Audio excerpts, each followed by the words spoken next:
Neutrinas, neutrinos, bienvenidas, bienvenidos. El verano meteorológico ha llegado, aunque astronómicamente estemos en primavera. Si os fijáis, la propia palabra primavera contiene un pedacito de verano, aunque para los romanos era más bien al revés.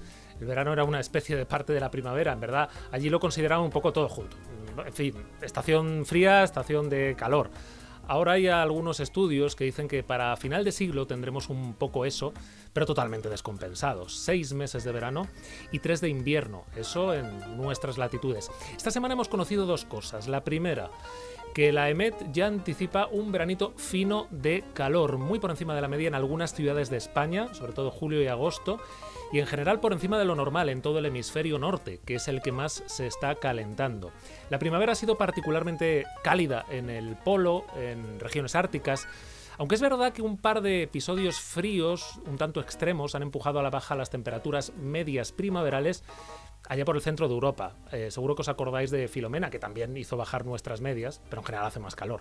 Lo segundo que hemos sabido también estos días es que vamos a dormir mal. Y ya hoy mismo vamos a dormir mal de calor. Salvo que estéis muy por el norte de España, en las montañas, esta va a ser quizá la primera noche tropical del año, o noche tórrida, más en sentido preciso. Y eso tiene consecuencias. Aumenta la mortalidad. Lo ha descubierto este hombre, Aurelio Tobías, que hoy nos acompaña junto a su equipo del IDEA CSIC. Barcelona, buenas tardes, Aurelio, ¿qué tal? Desmutéate, que si no, no te oímos. Ahí vamos.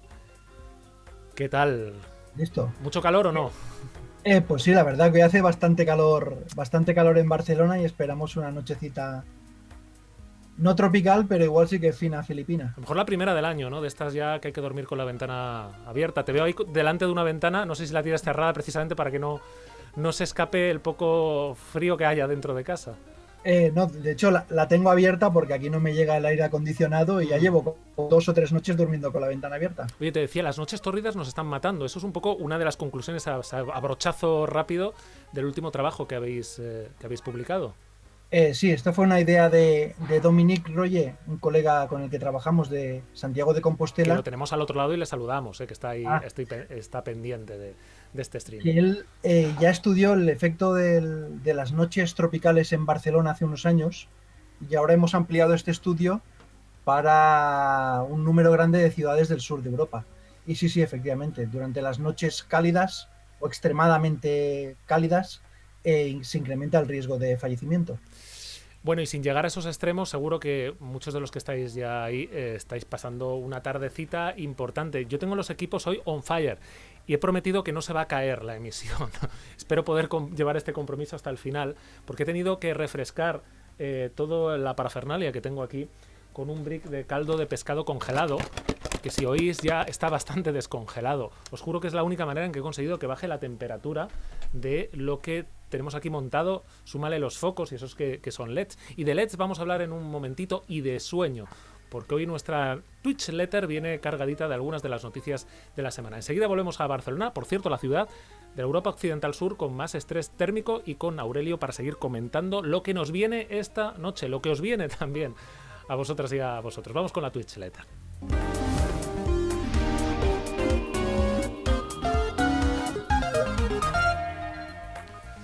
Mirad, mira que me sabe mal tener que empezar con trombos, pero de hecho no voy a empezar con trombos. Hoy he abierto esta página de neutral.es en la que ya hablamos en mayo, el 10 de mayo, de por qué los nórdicos tendían a haber más riesgo de trombos con AstraZeneca que la Agencia Europea del Medicamento. Pero no vamos a hablar de trombos, sino porque a lo mejor hoy escucháis esto que hemos añadido por aquí abajo, que es noticia de esta misma tarde. Hemorragias muy inhabituales como efecto secundario de AstraZeneca en Escocia. Bueno, lo que han hecho en realidad es publicar los datos de vida real, es decir, de cómo está funcionando la vacuna. Ya sabéis que en Reino Unido, obviamente, como van muy avanzados, pues es buena parte de ese laboratorio para testar AstraZeneca a nivel global y compararlo también con la vacuna de Pfizer-BioNTech. Bueno, llegan a la conclusión de que todas funcionan muy bien, eso ya lo sabíamos, y aquí lo que hablan es de un efecto que se llama la púrpura inmune, y es una reacción que no es exactamente la de los trombos, aunque de alguna manera va ligada, y que en algunas personas, muy pocas, les ocurre cuando le ponen la primera dosis de la vacuna. Y los autores dicen, la proporción sigue siendo tan baja como con la de los trombos, o sea, en torno a 1,1 casos por cada 100.000 vacunaciones en primera dosis. Lo contamos por aquí. Si lo veis publicado es porque ha salido en un Nature Medicine de hoy mismo. Entonces, simplemente son datos más que consolidados, revisados por otros colegas científicos, pero de los que ya teníamos algunos datos anteriores. Ellos destacan que el beneficio de vacunar, insisten, como la Agencia Europea del Medicamento, es superior al del riesgo, aunque está ahí, y que son unos efectos raros comparables a otras vacunas, incluidas las de hepatitis, sarampión, paperas o rubéola, incluida la de la gripe, que está también algunas de estas reacciones extrañas y tienen que ver con sobreactuación del sistema inmunitario. Y hablamos de otra vacuna, la de Janssen, porque es la que le van a poner finalmente a los integrantes de la selección española. Sin entrar o no en la polémica de si está bien que se les vacune o no, la pregunta es, ¿merece la pena ya tan tarde con el calendario que tienen por delante? Ya el lunes un partido bueno. El lunes no le va a hacer efecto, pero esto a lo mejor os interesa si os toca Janssen. Entonces nos vamos a esta noticia que publicamos el 25 de febrero, que es cuando ya la FDA la aprobó y enseguida Europa, y este gráfico que es muy interesante porque aquí puedes ver cuándo empieza a hacer efecto esta vacuna. En general todas sabemos que hasta que no pase un mes de la primera dosis en general no estás del todo protegido. Esto dejando fuera la de AstraZeneca, que bueno, tiene un periodo más amplio entre dosis de hasta 3 o 4 meses. Vale, pero si nos centramos en la de Janssen, por si os toca, si fuerais un jugador de la selección, ¿cuándo estaríais protegidos si fuerais a jugar? Mira, hemos cogido este gráfico, que aquí tiene dos líneas, una azul, que es la gente que se puso la vacuna en el ensayo clínico masivo, y en rojo la gente que se fue contagiando porque no se puso la vacuna, porque era el grupo de control. Vemos cómo a partir del día 14 se empiezan a separar las líneas. ¿Qué quiere decir? Que ya no te contagiabas si estabas vacunado. Ya hay pocos casos. Estos son casos que se van como en cuentagotas, ¿veis? Apenas van subiendo. Esto es un incremento total, ¿vale? O sea, si teníamos aquí un caso, pues aquí ya tenemos 2. Pero a partir del día 28 se estanca. Bueno, pues si esto le ponemos el calendario de la selección de la Eurocopa, vale, pues Eslovaquia y España sería el primero en que llegan medio inmunizados, porque esto es dentro de 12 días si mañana finalmente les ponen la vacuna. Vale, tiene una protección todavía muy pequeñita. Estos puntitos redondeados son gente que terminó yendo al hospital, es decir que, a ver, en gente joven no se supone que va a terminar en el hospital ni se va a poner muy malita, aunque podría ser, pero bueno, no es el caso. El caso es que la protección algo tendrían, pero es poca. Ya para octavos, que es en esta franja verde que hemos pintado aquí, sí que llegarían algo más inmunizados porque han pasado esos primeros 14 días, aunque ahí todavía se ven, como observáis, algún caso hospitalizado. Y luego ya para cuartos, que ya han pasado más de 21 días, bueno, pues están todavía mejor inmunizados. ¿Por qué pasa esto? Pues porque los anticuerpos van creciendo y creciendo y creciendo, los anticuerpos neutralizantes, según van pasando las semanas. Y más con las vacunas de adenovirus, que siguen creciendo y creciendo. O sea, no son a lo mejor las de ARN que te da un chute de anticuerpos según te la pones bastante rápido, pero luego en el tiempo a lo mejor pues van descendiendo. Aquí hay una subida progresiva. Al Eslovaquia-España pues llegan en este punto. Habrá gente que esté por encima de este umbral de neutralización que se llama, es decir, a partir de esta línea punteada ya tienes cierta protección, no es la mayor, pero algo hay. Otra que a lo mejor quede por aquí debajo y no tenga tanta protección. El día 15, ya es después de ese partido, bueno, pues ya tienes una protección bastante buena, pero es incluso mejor cuando pasa el mes. Fijaos que hay gente, estos puntitos representan cada una de las personas, ¿no? O grupos del ensayo. Vamos, aquí arriba ya hay gente que está a tope de anticuerpos, ¿no? La mayoría están por aquí. Bueno, esto se midió en gente más mayor que los jugadores de la selección, gente de más de 65, así que en ellos seguramente la respuesta sea mejor, con lo cual al Eslovaquia-España seguramente lleguen protegidos. También es verdad que unos cuantos van a llegar con anticuerpos de serie, porque se han contagiado hasta la fecha. Una cosita de luz, terapia con luz. Bueno, no es que sea una terapia con luz, es que han visto cómo podemos despertar a las células de nuestro cuerpo cuando están dormidas. Vale, dormir por la noche es estupendo, dormimos los organismos, soñamos, aunque no sabemos del todo por qué, nadie lo ha conseguido explicar, para qué más bien, pero lo cierto es que es necesario para que nuestro sistema inmune funcione, para poder vivir. Si nos privan el sueño, terminaremos muriendo. Hay gente a la que se les ajusta mucho el reloj biológico, porque tiene un trabajo por turnos, porque tiene jet lag, por los viajes, por distintas razones. El caso es que han descubierto en células que, a ver, se te puede quedar dormido, por así decir, el páncreas y estar despierto un pulmón. Por órganos, digamos, va distinto. Estoy a lo mejor exagerando un poco, pero va un poco así. ¿Qué han descubierto? Que hay una manera de regular el ciclo de sueño de las células. ¿Cómo? Pues descubriendo que hay un botón del despertador para despertarlas o echarlas a dormir. Y funciona con una sustancia, una especie de medio fármaco que inventaron ya hace tiempo en Japón, pero por sí solo no funciona. Es un fármaco que funciona cuando se da la luz o se apaga. Y no vale cualquier luz de un determinado color. Me explico. Imaginaos, aquí, por ejemplo, yo tengo estas lucecitas aquí LED detrás de mí. ¿Cómo despertaríamos a un hígado dormido, por ejemplo, a las células de un hígado dormido? Le damos este fármaco y no pasa nada, pero si les ponemos luz de color violeta, ultravioleta, ¡chas!, despierta. Y conseguimos que se inicie un ciclo, porque nosotros por defecto tenemos ciclos de 24 horas que vienen regulados, no porque el organismo sea muy listo, sino sobre todo por la luz y luego un montón de sustancias químicas que se ponen en marcha con la luz. Vale, pues esto lo hicieron en el laboratorio, le pusieron el ultravioleta, se despiertan. ¿Cómo las dormimos? Tienes la misma sustancia, le metes verde, con luz verde. Le metían luz verde y se dormían. ¿Sabéis que en general, cuanto más azulada o violeta es una luz, más nos espabila?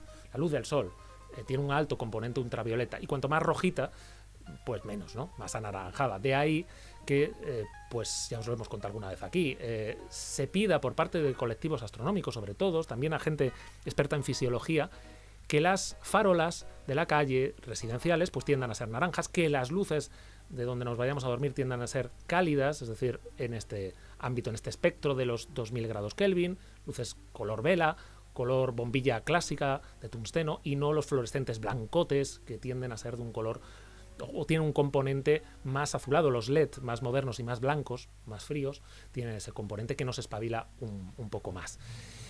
Volvemos a nuestra Twitch letter por aquí. Ahí tenéis, mira lo que os contaba, ¿veis? Estas son las distintas temperaturas de color que nos espabilan más o menos. Nos espabila más cuanto más azulado. Hoy publicamos en neutral.es este especial sobre patentes de las vacunas. Un panorama a lo que está ocurriendo y lo que se está discutiendo ahora mismo. Acaban de terminar las reuniones de la Organización Mundial del Comercio. Hay un comité que se dedica a estudiar esa propuesta de Sudáfrica y de India, que ya plantearon en otoño para que se levanten temporalmente las patentes de, como mínimo, las vacunas. Estados Unidos se ha sumado a ello, fue una sorpresa, la UE no lo tiene tan claro. Y me diréis, bueno, ¿cómo ha quedado eso? ¿Se han levantado las patentes? No. Eso no se decide de un día para otro, pero se pone sobre la mesa. Y hoy lo que ha ocurrido sobre todo es que se ha retratado los distintos estados sobre si queremos que la propiedad intelectual de ciertos medicamentos en situaciones de emergencia como esta se liberen para producir más, porque tenemos un problema de producción. Os dejo por aquí un QR, por si estáis en desktop o en la tele, si le queréis pasar el móvil, ahí veis todo este especial con un montón de detalles y sobre todo parte de cómo se está planteando el debate. Porque, por un lado, las farmas no quieren oír hablar de esto en general, porque dicen, mira, hemos metido un montón de pasta durante un montón de años y de cada molécula que conseguimos colocar en el mercado, nos tiran un montón de otras que no funcionan y nos tiramos años investigando, metiendo un montón de dinero. Dicen las organizaciones que se dedican al análisis de cómo funciona este mercado internacional de medicamentos y por los derechos de la salud. Vale, eso es verdad, pero también se mete muchísimo dinero público, hay muy poca transparencia en los contratos con los principales clientes de las farmacéuticas, que son los estados, y hombre, a lo mejor en situaciones de emergencia tendríamos que plantear que desveléis la receta. El problema es que la receta en estas vacunas, sobre todo las de ARN, que son muy nuevas, es muy complejo. Bueno, es que os enseño la cantidad de tecnologías implicadas que, fíjate, esto son dependencias de cada una de las 3 principales vacunas de ARN, de inventos que no son en sí mismo la vacuna. Por ejemplo, las bolitas que hay dentro para empaquetar el ARN, que es un invento que ahora mismo está disputado entre distintas empresas. Aquí está la historia de Arbutus, que está peleada con Moderna, está en pleitos desde el verano pasado, porque unos dicen que le ha copiado Moderna la tecnología para empaquetar el ARN. Moderna dice que esto ya pasó hace mucho tiempo, que Santa Rita se fueron de Sevilla, perdieron su silla y que ellos ya han avanzado bastante más. Os lo contamos en este especial, aquí el QR, y sobre todo os invito a que veáis un vídeo del que os vamos a mostrar un extracto con algunas de las opiniones de algunos analistas nacionales e internacionales sobre cómo debería abordarse este tema, porque a lo mejor resulta que levantando de golpe las patentes tampoco tendríamos la garantía de que inmediatamente se produjese mucho más.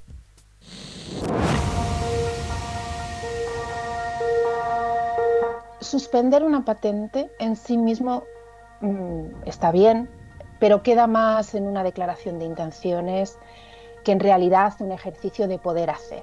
Hoy por hoy, el COVID tiene una serie de problemas y dificultades en la producción de vacunas que vamos a seguir viendo, aunque se liberalicen las patentes. Efectivamente hay un producto final que tiene una propiedad intelectual que lo rodea, pero estamos hablando también de procesos. Y recordemos que las vacunas que tenemos ahora mismo son tecnológicamente nuevas. Estamos hablando de procesos que tienen cientos de pasos.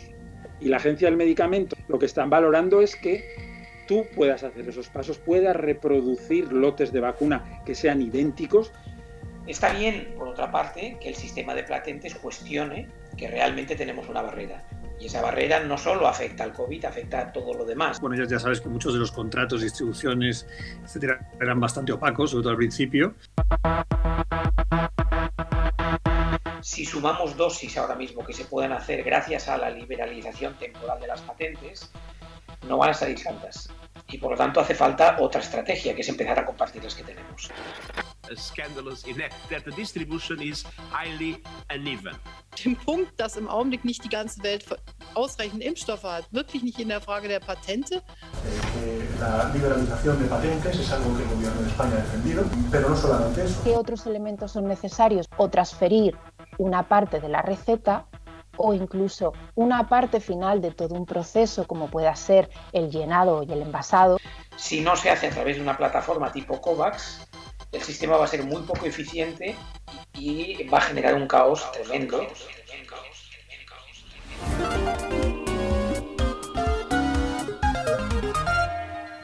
Las vacunas, que será aquello que nos saque de esta...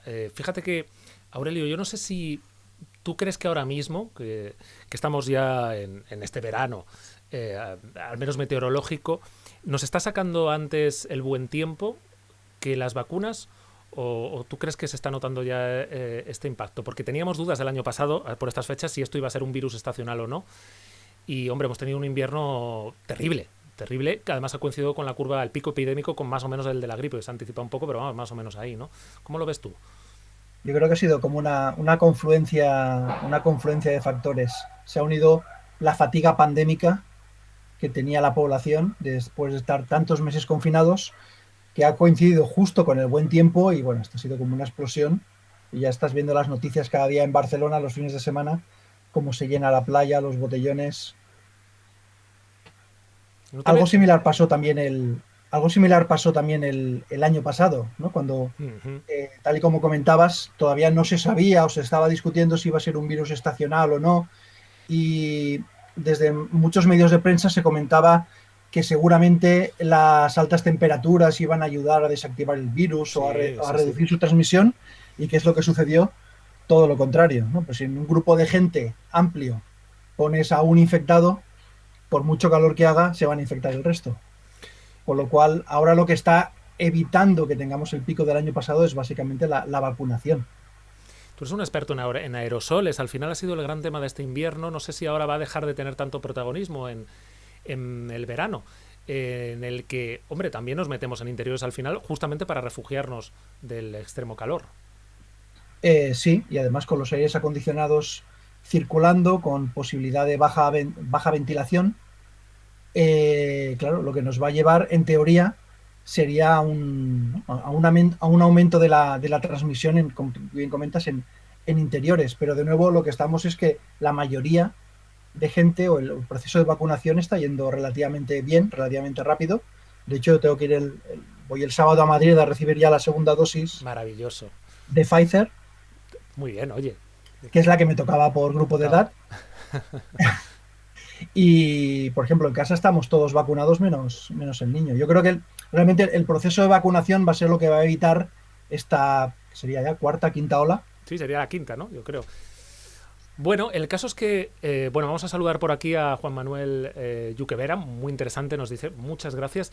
Estoy por preguntarle a la gente si ya está frita de calor, porque en el fondo en España nos gusta hablar del tiempo, bueno, ¿a quién no, no? Y encima, como nos han quitado los ascensores durante el último año, menos los ascensores en compañía, ya no podemos hablar del tiempo tan fácilmente. Digo que viene una noche de mucho calor, yo no sé si los que estáis por aquí en el chat al otro lado, ¿Qué esperáis esta noche? Y digo esta noche porque, claro, ahora nos enfrentamos por primera vez en este año 2021, salvo, ya digo, que estéis en ciertas regiones, yo empiezo a pensar a sonidos como estos, probablemente en muchos sitios, porque abrimos ventanas, este es el año de las terrazas. He habido algunos vecinos que se están quejando, pero también es verdad que eso está salvando a mucha gente de contagiarse por estar en el exterior y no en el interior.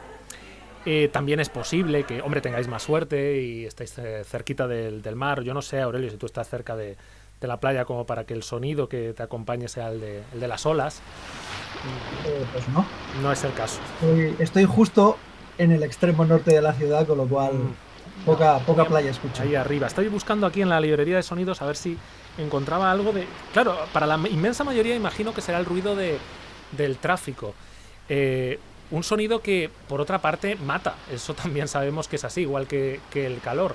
Y no es el sonido del tráfico, sino el asociado a los contaminantes que desprenden tubos de escape. En España, el transporte es una de las principales fuentes, no solo de CO2, sino también de óxidos de nitrógeno y azufre, que están detrás de muertes. Aurelio, por dejarlo claro, cuando alguien dice, a ver, la contaminación no mata. Sí mata, está demostrado epidemiológicamente que vivir en una ciudad contaminada lleva a más muertes. Sí, efectivamente. Y además, no solo por los contaminantes que has mencionado, sino también por el material particulado, ¿no? Por las partículas menores de 10 micras y sobre todo por las que llamamos partículas finas o ultrafinas, más pequeñas de 2,5. Oye, los que vivís en ciudades portuarias, además tenéis un tema que a veces se nos olvida a los que estamos más en interior, que son los barcos, que son unos emisores de contaminación muy importante, ¿no? Que a veces no les prestamos tanta atención. Sí, porque los estudios epidemiológicos que realizamos habitualmente para evaluar los efectos de la temperatura, el cambio climático y la contaminación atmosférica son más difíciles de realizar para la contaminación por los barcos, o principalmente, al menos en Barcelona, por los cruceros, porque afecta a una zona determinada de la ciudad. ¿Así? Y son unos contaminantes muy específicos, como el vanadio o el níquel. ¿Dónde se concentran? ¿Allí en Barcelona o en una ciudad como Valencia? Al menos en Barcelona, sobre todo se concentrarían en los barrios que están más cerca del puerto, y además también la expansión de estos contaminantes depende también de los vientos, con lo cual son muchas variables a controlar que en el tipo de estudios que hacemos nosotros son difíciles porque son a nivel poblacional. O sea, nosotros no tenemos cuál es la dirección exacta en la que residía una persona que ha fallecido y tampoco cuál es su nivel de exposición durante un periodo de su vida. O sea que este año que llevamos a lo mejor un poquito más las FFP2, nos estamos librando de morir por contaminación un poquito más. ¿Tú crees que eso se puede evaluar y medir?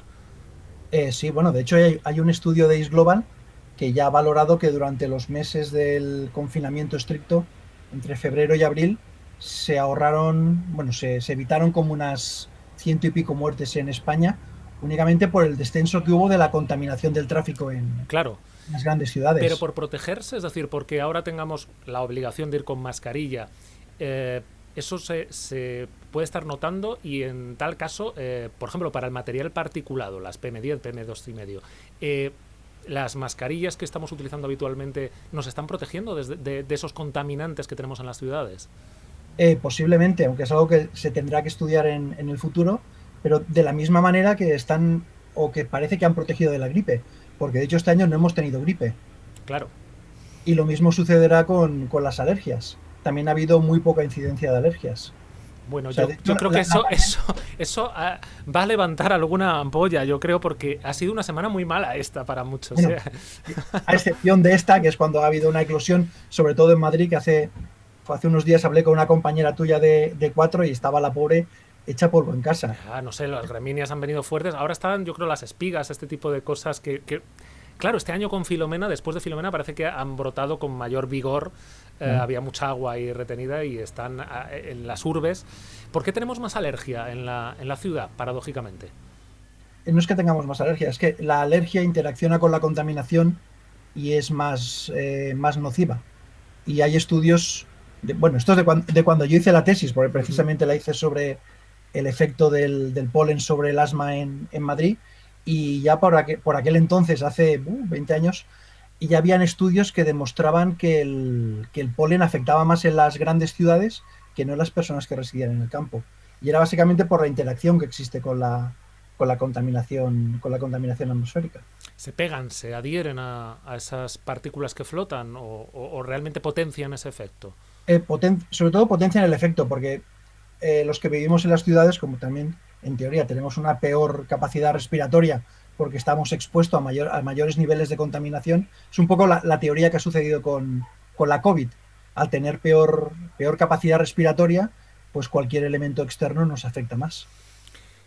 Estábamos hablando de que hoy es una noche tórrida, una noche en la que podemos escuchar las olas del mar, el ruido del tráfico. Hombre, a lo mejor un bebé por las ventanas abiertas, puede ser, pobrecitos, que pasan mal en verano. Pero ese sonido agudo, inconfundible, que se confunde a veces con el de un bebé y que es así, esto es lo peor que te puede pasar. Mira, me he comprado ya la botellita del insecticida para esta noche, porque temo lo peor. Aurelio, a veces hablamos de epidemias, tú eres experto en esta materia. Cuando estamos amenazando ecosistemas, aumentando la temperatura del planeta y alterando los ritmos vitales de determinados organismos, nos estamos exponiendo. ¿Los mosquitos son la nueva amenaza pandémica o la que nos puede traer la nueva amenaza pandémica?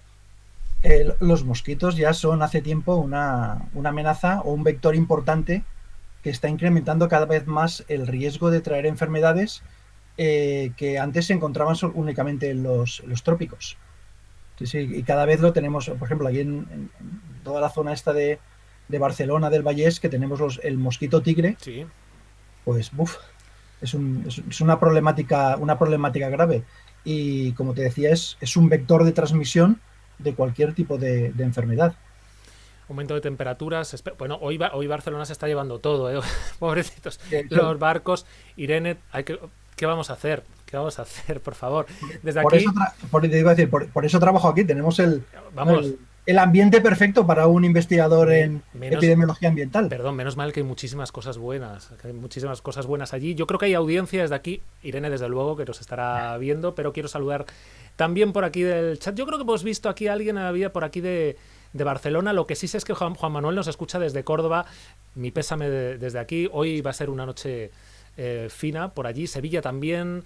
La cuenca del Guadalquivir, yo lo he visto hoy en los mapas de AEMET. Viene una noche fina también. Celorean, fíjate, dice por Barcelona, increíble hoy de calor. En Madrid yo ahora estoy sudando aquí, hoy con la ventana aquí en corriente. Eco, Diuku, muy buenas, ¿qué tal? Moblu, hola a todos.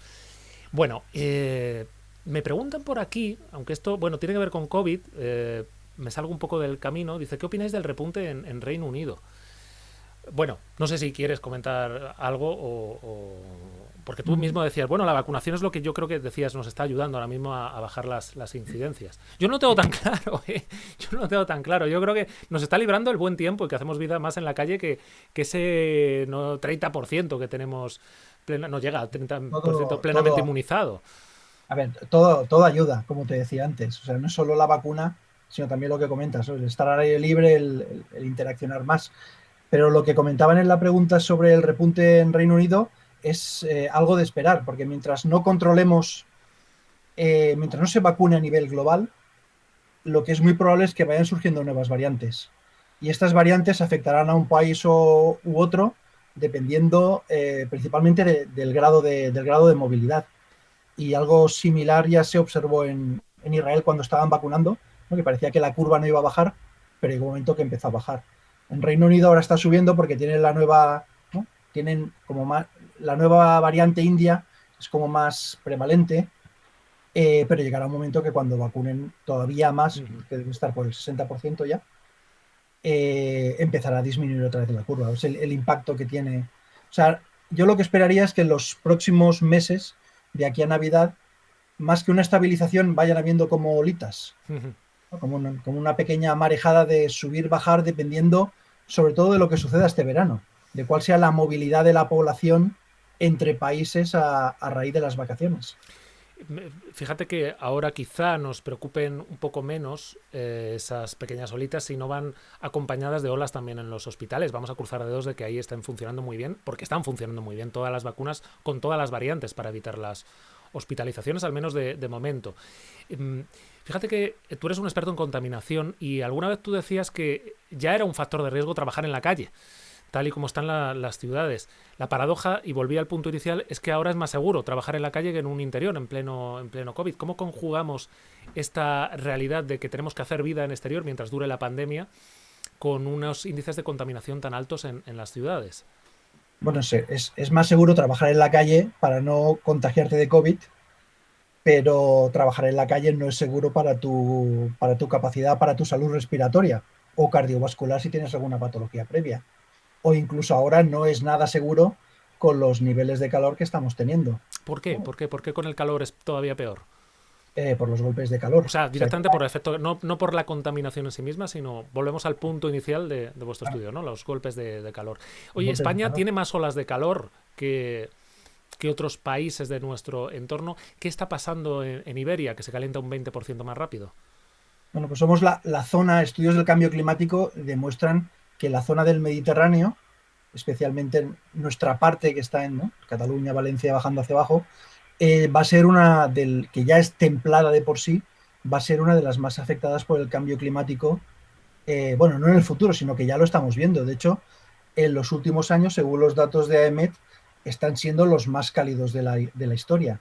No sé si el año... Bueno, de hecho, el año pasado, sí, a lo que venía este Twitch, fue el primer año que se superó de largo el máximo de temperatura nocturna en la ciudad de Barcelona. Tenemos una serie de ciudades que están dando disgustos en las noches, fundamentalmente Madrid, Barcelona, Sevilla. ¿Cómo se vincula con el incremento de mortalidad? ¿Qué es lo que nos mata de las noches tórridas? Bueno, básicamente es un proceso de estrés térmico, ¿no? Hay un aumento del calor temporal. Esto lo que lleva a una falta de termorregulación y a esto se le añade además la falta de sueño. Lo del sueño también es tan importante para estar sanos, vaya.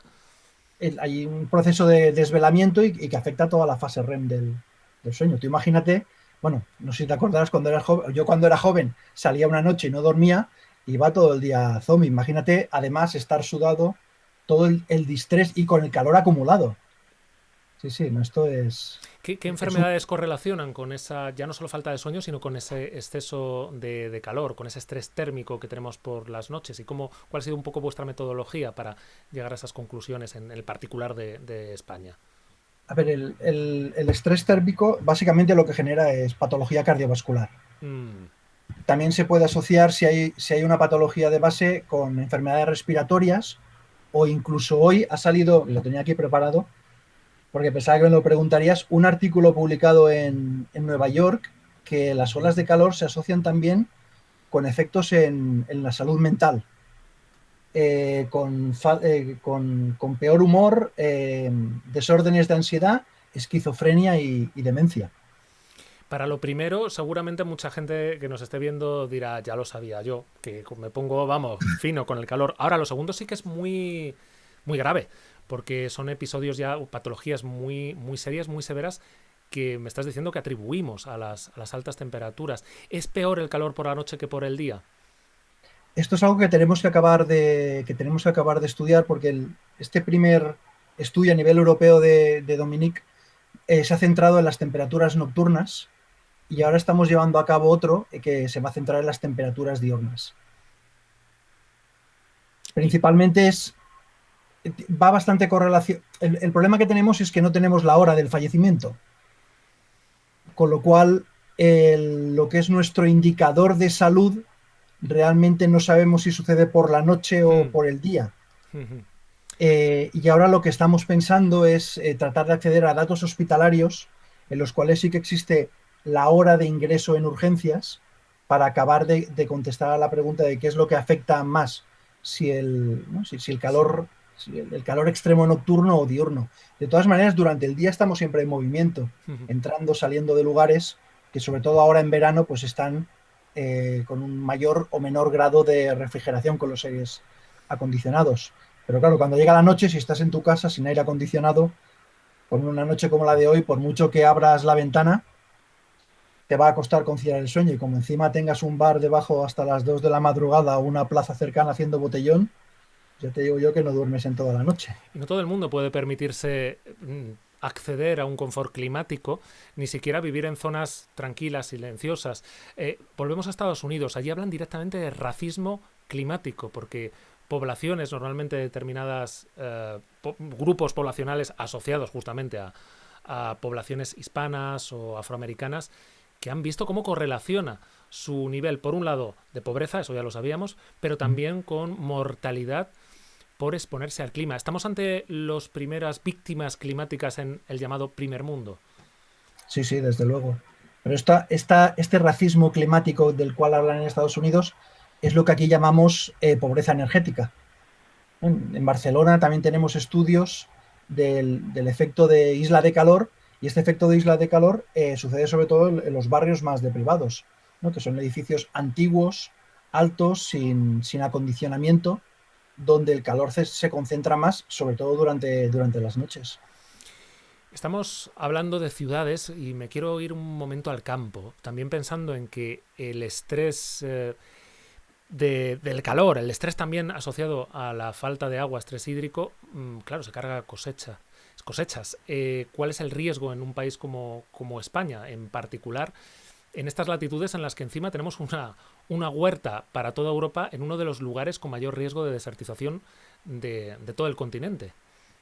Sí, el problema es precisamente el que mencionas, es llegar a un fenómeno de desertización, porque de nuevo las proyecciones del cambio climático lo que nos están diciendo es que no solo van a aumentar las temperaturas, y no solo van a aumentar en verano con una mayor frecuencia de olas de calor y de mayor intensidad, sino también que va a haber un proceso grande de desertificación. Y esta desertificación no solo nos afecta de manera local, sino que también nos afecta de manera global, ¿no? Pero nosotros en España tenemos un gran número de días durante el año que nos afecta a las intrusiones de polvo sahariano. Esa es otra. Además, oye, pero ¿hay más ahora o simplemente es que las contamos más? Porque en los últimos 2 años no paramos de contar esos días de calima en prácticamente toda la península. ¿Tiene que ver con que ahora nos entran lenguas de viento con más frecuencia desde el sur o no? Simplemente es que le estamos prestando más atención. No, tiene que ver con las condiciones climáticas y también tiene que ver con que les prestamos más atención. Sí. Y de hecho, lo que hacen estas calimas no solo es que aumenta el calor, sino que también aumenta los niveles de contaminación. Eso es PM10, ¿no? Cuando hablamos de PM10, partículas... Sí, básicamente, sí, aumenta en la fracción gruesa, en el PM10. Pero lo que hemos visto en estudios en España, que ahora también estamos, al igual que este de temperaturas nocturnas o el de cambio climático, estamos tratando de replicar en cerca de 50 ciudades de todo el mundo afectadas por distintos desiertos, es que hay como una reducción de lo que se llama la capa de mezcla, ¿no? La atmósfera baja se reduce durante los días en los que hay una intrusión de polvo sahariano, y eso lo que hace es que los contaminantes se condensen más y los que se generan por reacciones químicas, los contaminantes secundarios, son todavía más tóxicos, con lo cual hemos visto que los efectos de la contaminación local, generada antropogénicamente, principalmente por los coches, por los vehículos a motor, afecta más a la salud en los días de intrusión de polvo sahariano que los días normales. Y no es por el polvo por sí mismo, porque el polvo no es más que material mineral, sino es por la contaminación que se genera en esos días, que por las condiciones climáticas es más tóxica para la salud.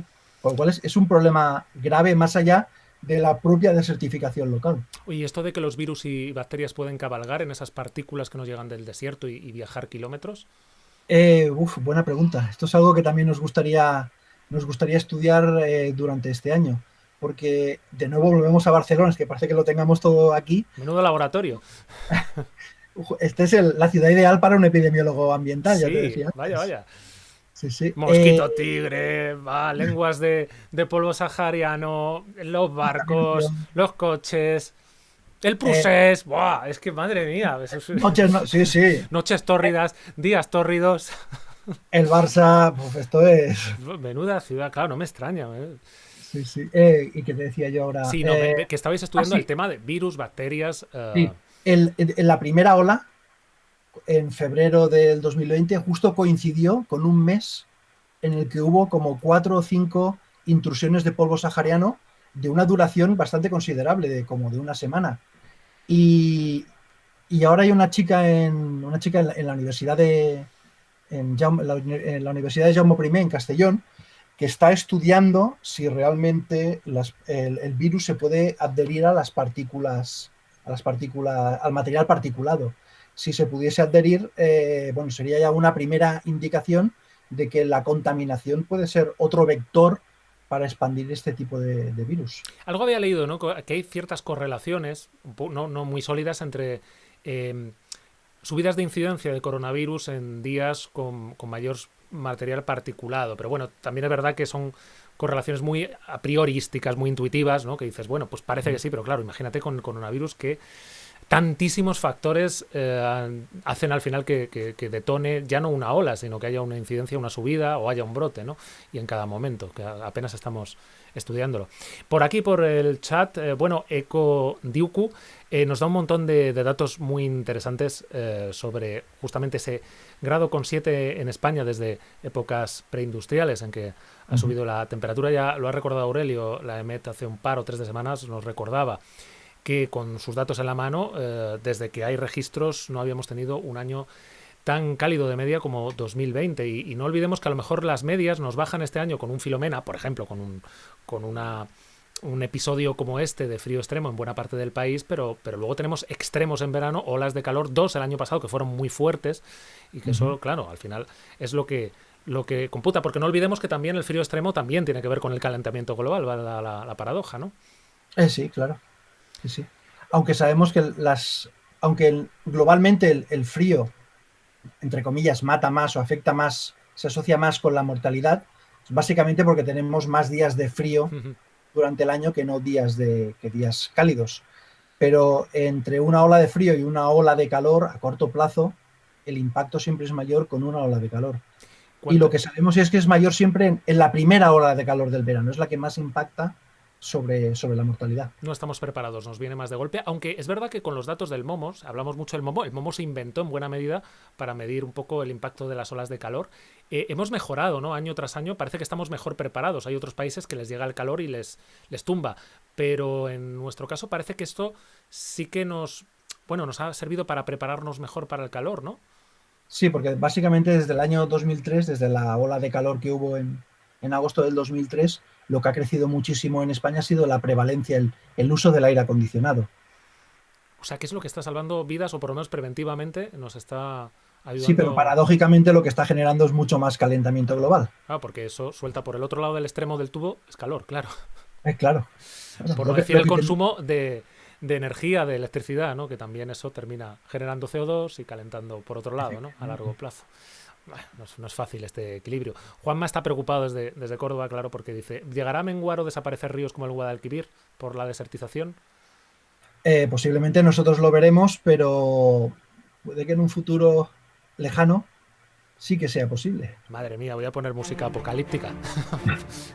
Somos demasiado apocalípticos y con esto te despido. A veces, yo recuerdo un estudio de hace, no sé si es del año pasado, yo creo, un grupo de científicos que decían, eran economistas, que decían, esto ya no tiene vuelta atrás. Y claro, se le echaron encima diciendo, hombre, claro que tiene vuelta atrás, tenemos 10 años para frenar esto, porque si somos demasiado catastrofistas, al final no hacemos nada y nos adaptamos los ricos que podemos y al resto del planeta que le den, ¿no? Y que se busque la vida, racismo, xenofobia climática y desigualdad, ¿no?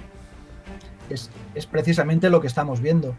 El COVID precisamente ha sido una gran oportunidad perdida para reestructurar las ciudades, porque durante el confinamiento global que tuvimos, el confinamiento total que tuvimos en febrero, se demostró en todas las ciudades del mundo que la contaminación por tráfico se redujo más de un 70%.